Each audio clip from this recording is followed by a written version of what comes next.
ॐ नमः सिद्धेभ्यः। ॐ नमः सिद्धेभ्यः। ॐ नमः सिद्धेभ्यः। ॐ जय जय जय। नमोस्तु नमोस्तु नमोस्तु। नमो अर्यन्ताणं नमो सिद्धाणं नमो ऐर्याणं नमो वजायाणं नमो लोहिसवसाणं।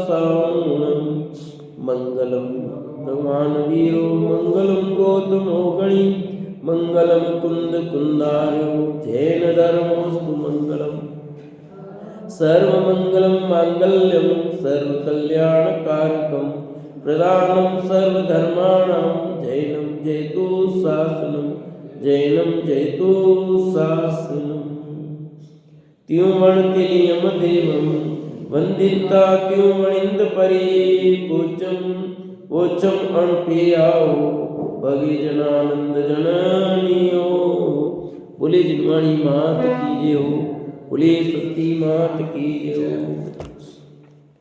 कार्तिक के अनुप्रेक्षा नाम का ग्रंथ कार्तिक के स्वामी विरचित और अपनी चर्चा यहाँ पर लोकानुप्रेक्षा भावना पर चल रही है।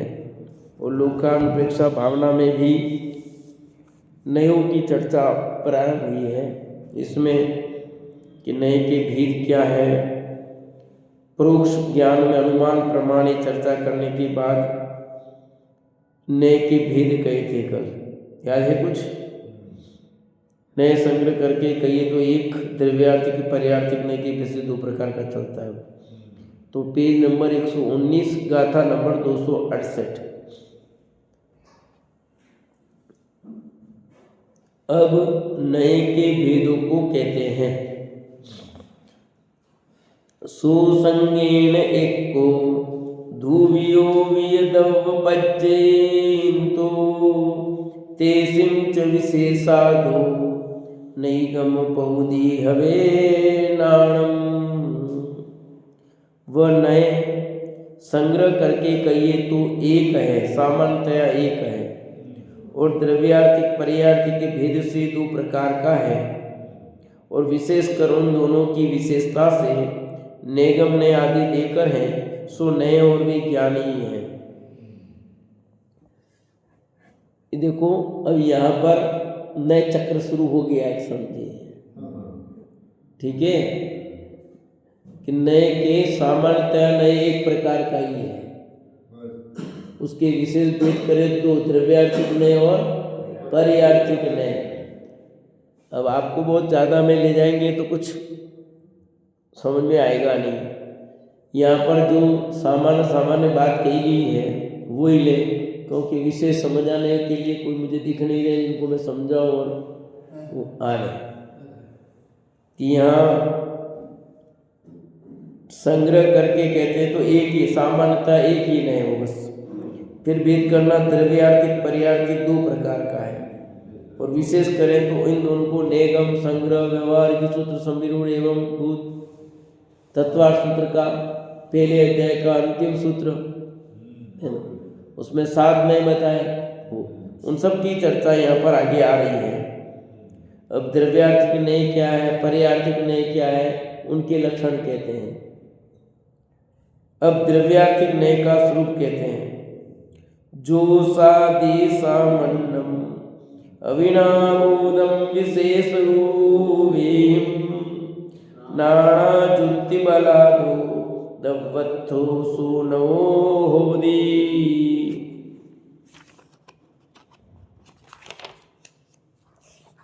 जो नए वस्तु को विशेष रूप से अविनाभूत सामान्य स्वरूप को अनेक प्रकार की युक्ति के बल से सिद्ध करता है, वह द्रव्यार्थिक नए है।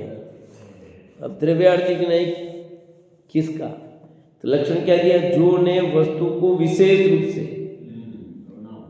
अविनाभूत सामान्य स्वरूप को अनेक प्रकार की युक्ति के बल से सिद्ध करता, वह द्रव्यार्थिक नए है। सामान्य से विशेष के हेतु सिद्ध करता वो पर्यार्थी नहीं होता है। ठीक है। तो द्रव्यार्थिक नय और पर्यार्थिक नय दो जो नए हैं, तो जो सामान्य से विशेष को सिद्ध करता है वो आगे कह रहे हैं पर्यार्थिक नय, और जो सामान्य स्वरूप को अनेक प्रकार से युक्ति के बल से कहता सिद्ध करता वो द्रव्यार्थिक नय। द्रव्यार्थिक नय क्या है? द्रव्य को मुख्य करता है, द्रव्य को मुख्य करता है। और पर्यार्थिक नय पर्याय को मुख्य करता है, वो भेद को करता है। द्रव्यार्थिक नय एक संग्रह करके एक की बात करता है। अब जैसे जीव का द्रव्यार्थिक नय, उसके दो भेद कर दो, संसार मुक्त, ये पर्यार्थिक हो जाएंगे। फिर इसलिए लिखा जो ने वस्तु को विशेष रूप से अभिनाभूत सामान्य स्वरूप को, जो उसको अलग नहीं किया जा सकता। अभिनाभूत किसको कहते हैं? जो जिसके उसके बिना रहता ही नहीं, अविना, जिसके बिना वो रहता ही नहीं, उस अभिनाभूत को जो बताता है। सामान्य स्वरूप को अनेक प्रकार की युक्ति के बल से, तर्क युक्ति से सिद्ध करता है, वो सब क्या कहलाता है? द्रव्यार्थिक नय। अब पर्यार्थिक नय किसे कहते हैं? तो कहते हैं जो साहेत विशेषे बहुवीय सामान्य समझुदे सव्वे साण लिंग वसादो पज्जे विषयो नोदी। जो नए अनेक प्रकार सामान्य सही सर्व विशेष को उनके साधन के लिंग के वश से सिद्ध करता है, वह पर्यार्थिक नय है। भावार्थ में दिया सामान्य सहित विशेष को हेतु से सिद्ध करता है, वह पर्यार्थिक नय है। जैसे ससामान्य सहित चेतन अचेतनत्व विशेष है, चित्त सामान्य से संसारी सिद्ध जीवत्व विशेष है, संसारित्व सामान्य सहित रस स्थावर जीवत्व विशेष है इत्यादि। अचेतन सामान्य सहित पुद्गल आदि 5 द्रव्य विशेष है, पुद्गल सामान्य सहित अणु स्कंद घटपट आदि विशेष है इत्यादि पर्यार्थिक नए हेतु से सिद्ध करता है। पहले जो बात कहेगी वो द्रव्यार्थिक, उसके भेद कर दिए तो वो व्यवहार, वो पर्यार्थिक हो गई। जैसे सत सामान्य से चेतन अचेतन, सत का तो द्रव्यार्थिक हो गया, फिर उसके दो भेद कर दिए चेतन अचेतन, तो ये पर्यार्थिक हो गया। फिर संसारी का चित्त सामान्य से संसारी सिद्ध जीवत्व विशेष है, चित्त का तो द्रव्यत्व, फिर संसारी और सिद्ध मुक्त दो भेद कर दिए, ये पर्यार्थिक हो गए। फिर संसारित्व का खाली द्रव्यार्थिक नय का विषय हो गया, उसके दो भेद कर दिए, इस तरह से स्थावर पर्यार्थिक नय हो गई। तो जैसे जैसे भेद करते जाएंगे वो पर्यार्थिक नय होता जाएगा। ये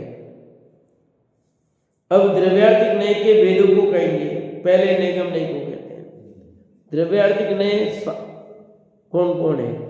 7 प्रकार के जो नय कहे गए हैं, निगम संग्रह व्यवहार आदि, ये जो 7 प्रकार के नय कहे गए हैं उसमें 3 नय तो द्रव्यार्थिक है और 4 नय पर्यार्थिक।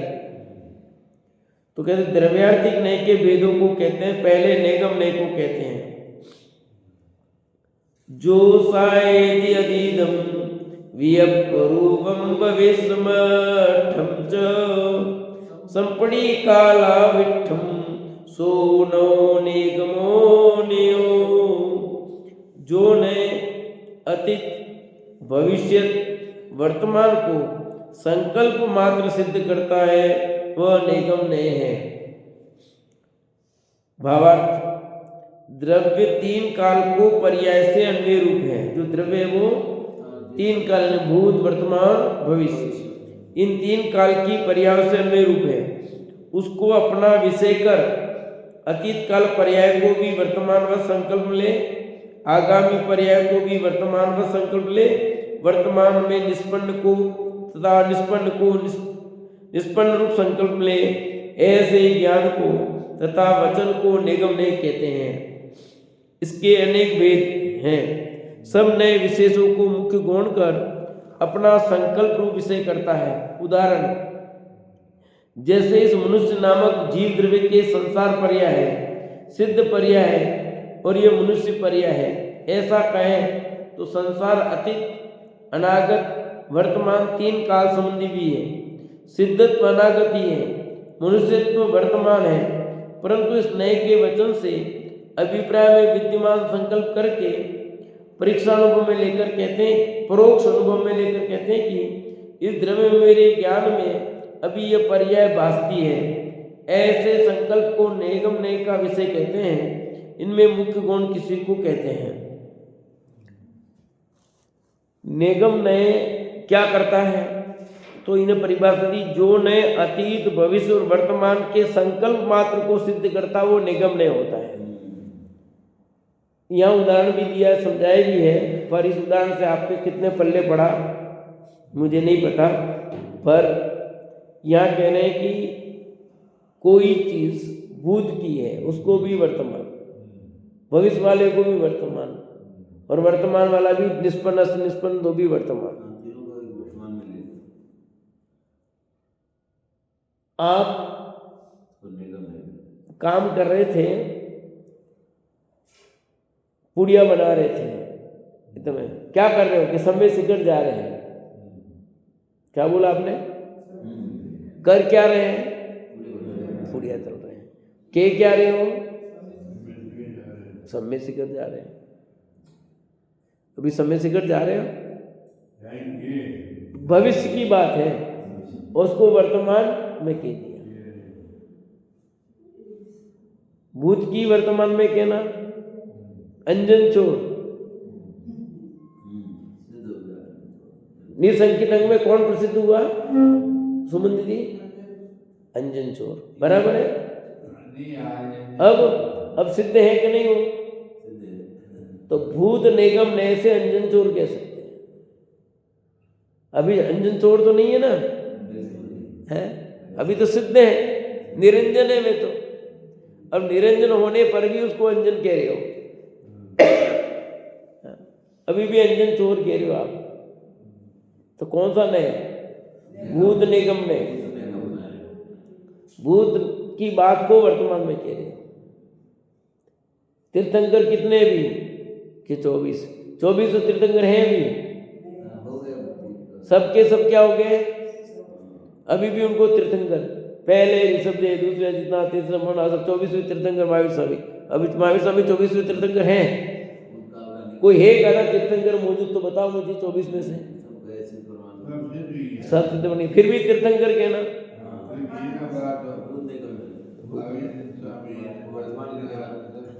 श्री कृष्ण जी कौन से नंबर के तीर्थंकर है? श्री कृष्ण कौन से नंबर के तीर्थंकर है? हाँ होंगे, और 23 अर्घ चढ़ा रहे हो, 16वें नंबर के अर्घ चढ़ा रहे हो कि नहीं चढ़ा रहे हो? चढ़ा रहे हो। कैसे चढ़ा रहे हो भाई? अभी तो नरक में, पर भविष्य काल पर वर्तमान व्यवस्था हो रही नहीं हो रही है? नहीं तो मंदिरों में जो भूत वर्तमान भविष्य की 24 बैठा सकते हो क्या? तो हमारे यहाँ एक नए निगम ने, वो निगम ने भूत वर्तमान भविष्य तीनों को एक साथ बैठा देता है। ठीक है कि नहीं? ये द्रव्यार्थिक नए का विषय एक हो गए हैं। और सिमंदर को भी तीर्थंकर कहना है, और कह रहे हैं तो ये निगम भूत का वर्तमान तीनों को वर्तमान मत कहना, संकल्प करना, ये सब निगम नय का विषय है।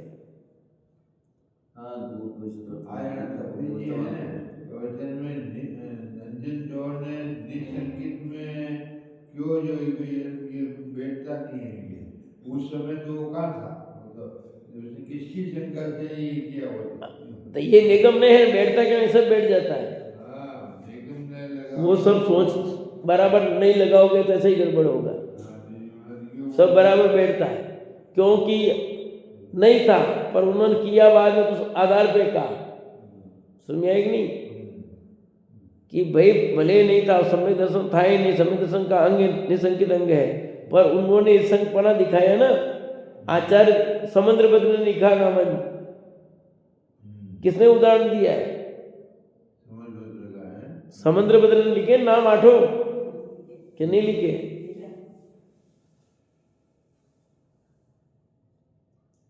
उन्होंने लिखे, नाम दिए ना आचार्य देव ने।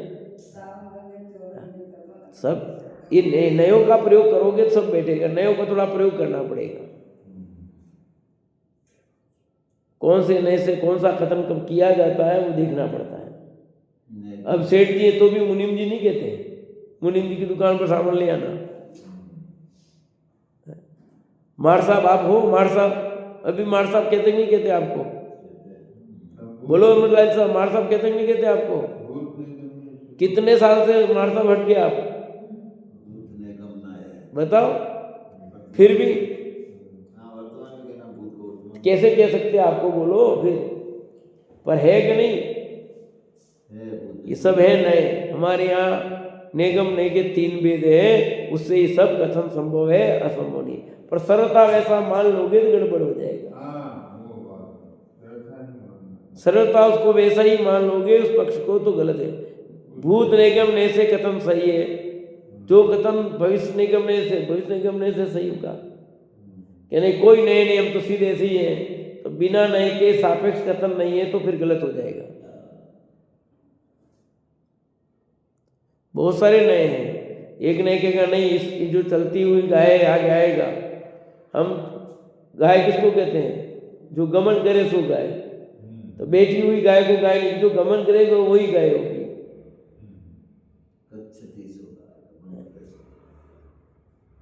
बैठी हुई वो गाय नहीं कहलाएगी। फिर क्या है? ऐसा भी नहीं, जहाँ जिस समय जो कथन है वो समझना पड़ेगा। तो यहाँ पर द्रव्य 3 काल की पर्याय से अन्वय रूप है। कौन द्रव्य है? वो भूत की पर्याय से जुड़ा हुआ है, वर्तमान पर्याय में भी और भविष्य की पर्याय। द्रव्य अन्वय रूप रहता है, स्थिर रहता है। क्या लिखा? द्रव्य 3 काल की पर्यायों से अन्वय रूप है, यानी पर्याय तो आई गई होगी पर द्रव्य तीनों के बीच में बराबर सेतु का काम जुड़ा हुआ बराबर। भूत की पर्याय में भी था, वर्तमान की पर्याय में भी और भविष्य की पर्याय में भी है। जो अंजन चोर था वो ये भी सिद्ध है, बाद में मना सिद्ध उसी भव में थोड़ी मना, उसी भव में बने, उसी भव में। क्यों वहाँ वो सेठ की बात को सुनकर के वहाँ चला गया? हाँ चला गया, दीक्षा ले ली, तभी तो दीक्षा ले ली उसी समय, उसी भव में मोक्ष चले गए। दीक्षा ले ली। यहाँ गए, किसने बताया? गुरु के पास गए, जाते दीक्षा ले ली, काम हो गया उनके। तो कितनी बार कहानी सुन ली, क्या कर रहे हो आप? अब भूल जा रहे हो क्या? अब बुढ़ापा आ गया तो भूल रहे ना। तो उसने सेठ वचन ब्रह्मांड का फिर सिंह का तोड़ दिया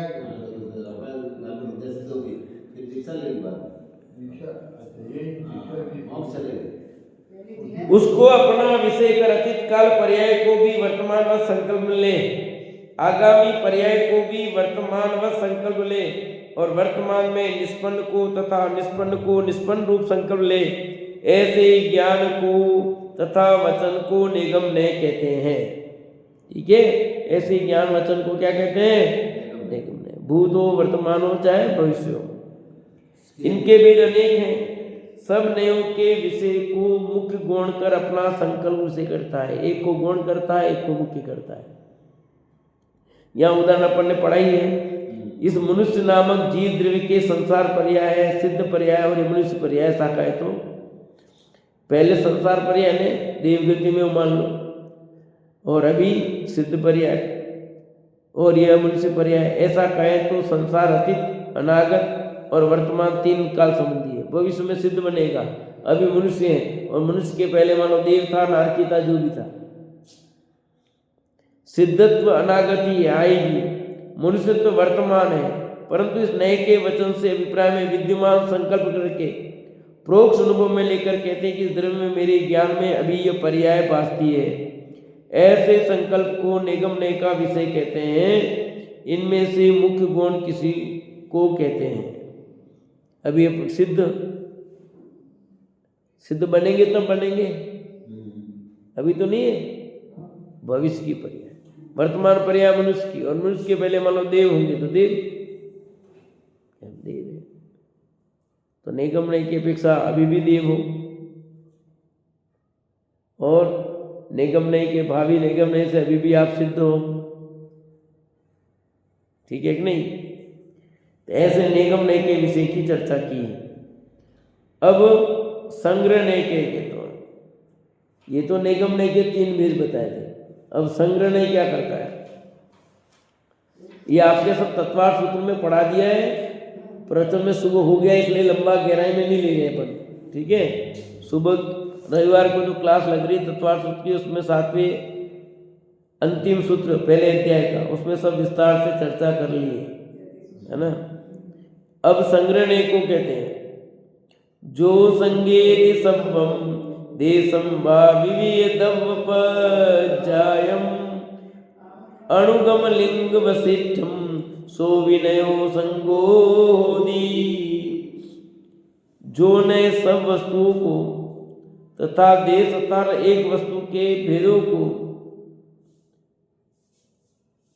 अनेक प्रकार द्रव्य पर्याय सहित अन्वय लिंग से विशिष्ट संग्रह करता है, एक स्वरूप कहता है, वह संग्रहणीय है। क्या कहा कि जो नए वस्तुओं को तथा देश तथा एक वस्तु के भेद को अनेक प्रकार द्रव्य पर्याय सहित अन्वय लिंग से विशिष्ट संग्रह करता है, ऐसा स्वरूप कहता है, वह संग्रहणीय है। भावार्थ में समझाया, सब वस्तुएं उत्पाद में द्रव्य लक्षण सत के द्वारा द्रव्य पर्यायों के अन्वय एक सत मात्र है। सामान्य सत स्वरूप द्रव्य मात्र है, विशेष सत स्वरूप पर्याय मात्र है। जीव वस्तु द्रव्य चित्त सामान्य से एक है, सिद्धत्व सामान्य से सब सिद्ध एक है, संसारित्व सामान्य से सब संसारी जीव एक है इत्यादि। अजीव सामान्य से पुद्गलादि 5 द्रव्य तथा एक अजीव द्रव्य है। पुद्गलत्व सामान्य से अणु स्कंद घटपटादि एक द्रव्य है इत्यादि। संग्रह रूप कहता है, सो संग्रह नहीं है। संग्रह नहीं क्या करता है, इकट्ठा करता है, एक करता है।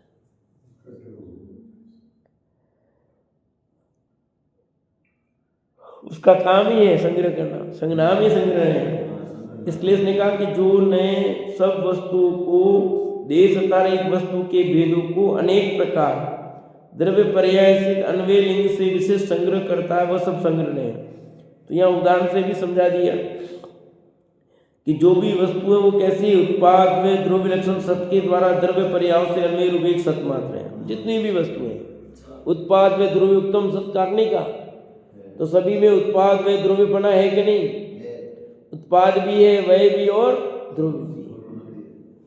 उत्पाद हो और वय नहीं हो, ऐसा हो सकता है? वय और उत्पाद नहीं हो, ऐसा हो सकता है? और उत्पाद वय तो द्रव्य बना होना जरूरी। तो जो वस्तु है उसमें तीनों चीजें, उत्पाद वय और द्रव्य। उत्पाद हो और वय नहीं होता होगा तो क्या होगा बताओ?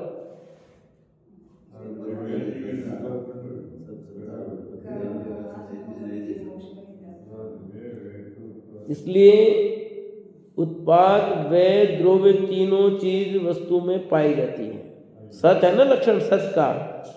उत्पाद वय द्रव्य लक्षण सत के द्वारा द्रव्य पर्यायों से अन्वय रूप एक सत मात्र है। क्या लिखा?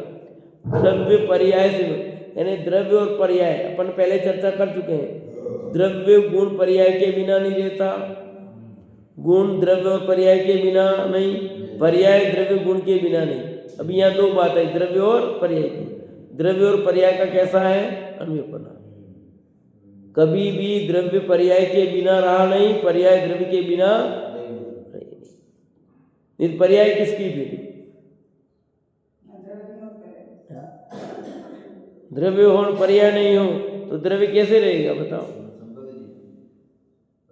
तो दोनों का होना अनिवार्य है। अब यहाँ दो की बात इसलिए, बाकी तो तीनों का होना अनिवार्य है। तो कहते हैं सामान्य सत्स्वरूप द्रव्य मात्र है। सामान्य रूप से देखें तो द्रव्य कैसा है? सत्स्वरूप है। उत्पाद द्रव्य उत्तम सत्य सत्स्वरूप है बस। और विशेष रूप से कहें तो सतरूप पर्याय मात्र भी, नित्य भी और अनित्य भी। द्रव्यार्थिक से नित्य और पर्यायार्थिक से अनित्य। जीव वस्तु चित सामान्य से एक है, जो ऊपर बात आई तो, और सिद्धत्व सामान्य से सब सिद्ध एक है, संसारित्व सामान्य से सब संसारी जीव, संग्रह हो गया ना सब। अजीव सामान्य से पुद्गल आदि 5 द्रव्य का अजीव द्रव्य का, और 5 अजीव आ गए।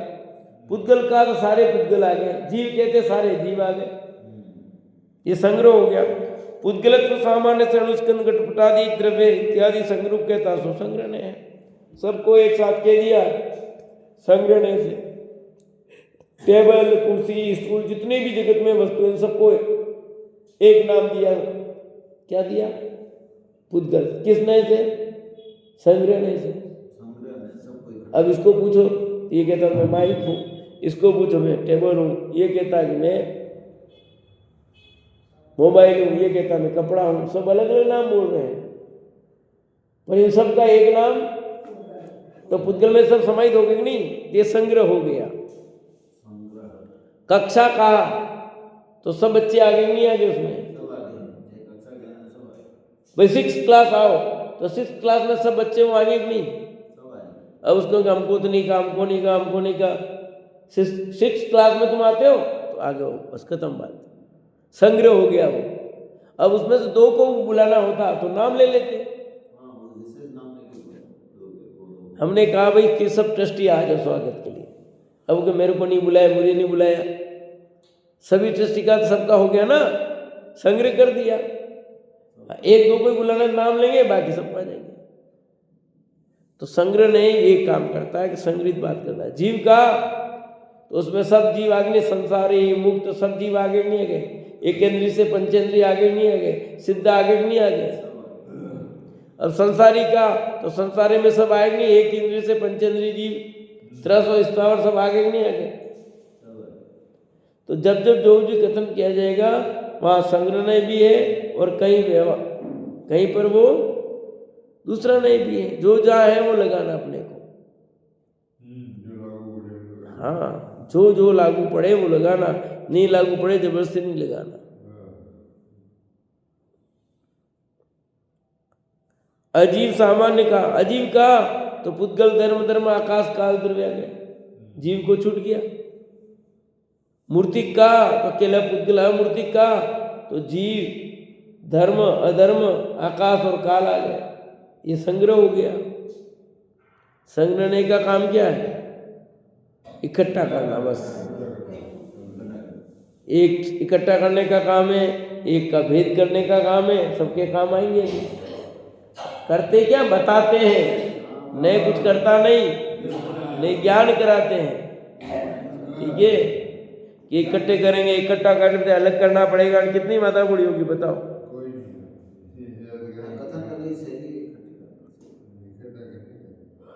ये तो बताया है, ज्ञान कराया है, ज्ञान कराने की बात है। ज्ञान कराना बहुत जरूरी है।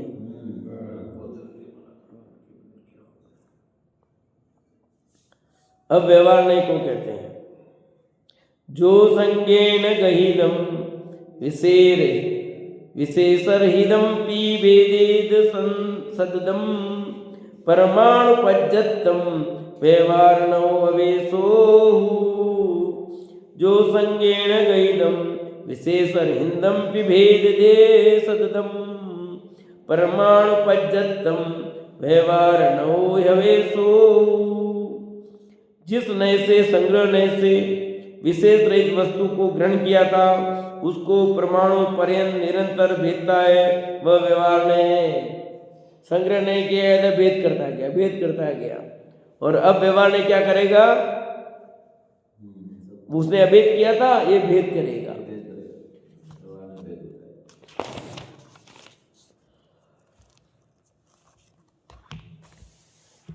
संग्रह ने सर्व सत सब को कहा, उसमें व्यवहार भेद करता है, सो स द्रव्य पर्याय है। संग्रह द्रव्य सामान्य को ग्रहण करे, उसमें व्यवहार ने भेद करता है। द्रव्य जीव अजीव 2 भेद रूप है। संग्रह ने जीव सामान्य को ग्रहण करता है, उसमें व्यवहार भेद करता है। जीव संसारी सिद्ध 2 भेद रूप इत्यादि। संग्रह पर्याय सामान्य को संग्रहण करता है, उसमें व्यवहार भेद करता है। पर्याय अर्थ पर्याय व्यंजन पर्याय 2 भेद रूप हैं। ऐसे संग्रह अजीव सामान्य को ग्रहण करे, उसमें व्यवहार नए भेद करके अजीव पुद्गलादि 5 द्रव्य भेद रूप है। संग्रह पुद्गल सामान्य को ग्रहण करता है, उसमें व्यवहार नए अणु स्कंद घटपट आदि भेद रूप कहता है। इस तरह जिसको संग्रह ग्रहण करे उसमें जहां तक भेद हो उसके करता चला जाए, वहां तक संग्रह व्यवहार नय का विषय है। इस तरह 3 पर्यार्थिक नय के भेदों का वर्णन किया। ये सब कौन से हैं? द्रव्यार्थिक नय। ये 3 नए द्रव्यार्थिक नय के हैं। संग्रह नय ने संग्रह किया और व्यवहार नय भेद करता जाता है, जितने हो सके लास्ट तक करेगा। पहले संग्रह नय होगा, फिर व्यवहार नय होगा। जैसे द्रव्य का तो संग्रह नय हो गया, इसमें जीव पुद्गल धर्म धर्म आकाश काला गया। फिर द्रव्य के 2 भेद, जीव और अजीव। 6 द्रव्यों के 2 भेद करते हैं, जीव और अजीव। तो ये व्यवहार नय हो गया। फिर जीव के 2 भेद, संसारी और मुक्त, ये क्या हो गया? व्यवहार। और जीव का वो संग्रह नय हो गया। फिर संसारी का तो संग्रह ने संसारी के भेद कर दिए, त्रस स्थावर, ये हो गया व्यवहार नय। अब स्थावर के 5 भेद, इस त्रस के 4 भेद, 2 इंद्रिय 3 इंद्रिय 4 इंद्रिय 5 इंद्रिय के 2 भेद, संगी असंगी। तो जैसे जैसे भेद करते जाओ सब व्यवहार है, लास्ट तक भेद करे। भेद करे तो व्यवहार। एक परिभाषा ये अभेद सुनिश्चय। यहाँ पर संग्रह और व्यवहार की बात चल रही है। अभेद सो संग्रह करता है और भेद करता वो व्यवहार होता है।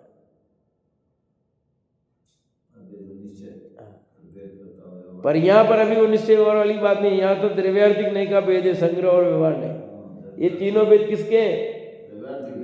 द्रव्यार्थिक नय के। 3 नय कौन से आए द्रव्यार्थिक नय के? बोलो। द्रव्यार्थिक नय के 3 नय पढ़े अभी अपन ने, वो कौन से आए? हाँ, निगम ने, संग्रह ने और व्यवहार ने। ठीक है, इतना याद रखो, पक्का करना है। पहले नय के 2 भेद की, द्रव्यार्थिक और पर्यार्थिक नय। नय के कितने भेद किए? कौन कौन से? मोटी मोटी बात याद करवाना, ज्यादा नहीं। द्रव्यार्थिक नय और द्रव्यार्थिक नय के 3 भेद। द्रव्यार्थिक नय के कितने भेद? कौन कौन से? निगम ने, संग्रह नय और व्यवहार नय। निगम नय के 3 भेद। सरो दीदी, भूत निगम ने, वर्तमान निगम ने और भावी निगम ने। ठीक है, अब बोल सकते हैं कोई सभी? बोलो सुमन दीदी। 100 रुपये भी बोलो। सबसे पहले 2 कौन कौन से? द्रव्यार्थिक नय और पर्यार्थिक नय। द्रव्यार्थिक नय के 3 भेद। हाँ, निगम नय, संग्रह नय और व्यवहार नय। बराबर। निगम नय के 3 भेद। निगम नय के 3 भेद, भूत, भविष्यत और वर्तमान। चलो ठीक है, बोलो। अच्छा बोलो। द्रव्यार्थिक और पर्यार्थिक, ये 2 नए के 2 भेद हो गए। और द्रव्यार्थिक नय के 3 भेद थे। निगम नय, व्यवहार नय और संग्रह नय। आगे पीछे बोल दोगे तो कोई बात नहीं। निगम, संग्रह और व्यवहार। फिर निगम नय के 3 भेद। हाँ भूत, भविष्य, वर्तमान। हाँ ठीक है, आगे ख्याल में। तो अभी आज हमने चर्चा की नयों के। नए सामान्य रूप से एक सतरूप है, उसके 2 विशेष करें तो 2 द्रव्यार्थिक और पर्यार्थिक। द्रव्यार्थिक नय के 3 भेद जो भी पढ़े, पर्यार्थिक नय के भेद कल पढ़ेंगे। द्रव्यार्थिक नय 3 नय कौन कौन से? निगम, संग्रह और व्यवहार। निगम नय के 3 भेद, भूत, वर्तमान और भविष्य से चर्चा के चलेगी।